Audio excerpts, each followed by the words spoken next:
Spencer Lazara, MMA Interviews, and I'm alongside Lance Palmer. It's fight week for World Series of Fighting. You're taking on Nick LoBosco, a guy from Missouri, likely has a wrestling base. Like yourself, does that give you a lot of confidence knowing that you've been working really hard on your striking, but have confidence still when it goes to the mat and in your wrestling game?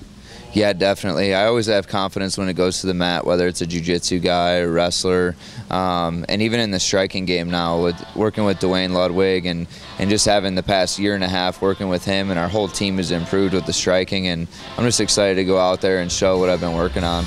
You had a great fight. I thought you looked really good against Georgie, who's now the champion here. Talk about what you learned from that fight and what you went back to the drawing board for. I learned that I can hang with anybody, whether they're a striker or a ground guy, and I got caught in a position, and it's just little things that you have to tighten up on. I mean, it's fractions of an inch, millimeters of an inch, that the space between finishing a fight and getting finished in a fight. So just tightening up on it, but not dwelling on it, just improving off the fight and taking positives out of the fight as well.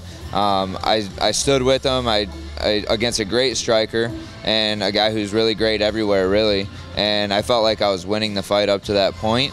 So it was definitely a positive outcome for me. Even though I lost the fight, I'm excited to get back in there eventually and hopefully fight him for the title soon.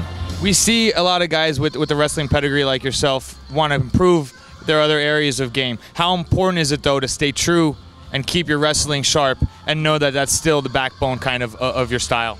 I think that's really important. There's guys that get away from it and they just want to be boxers, but you're never going to be a great boxer when you're a wrestler, I mean, you can do the best you can, but wrestling's always going to be your top thing.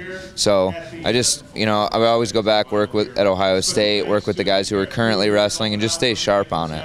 Talk about TJ Dillashaw's performance and how much confidence that has brought to the team now, getting that UFC gold.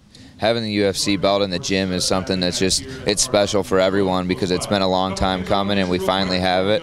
And TJ put on the greatest performance anybody could have put on in any fight, not even just against Barao. I mean, Barao is one of the top pound-for-pound guys in the world, and TJ he did everything that he needed to do to beat him. Do you think that bodes well for Chad as well moving into this rematch against Jose Aldo?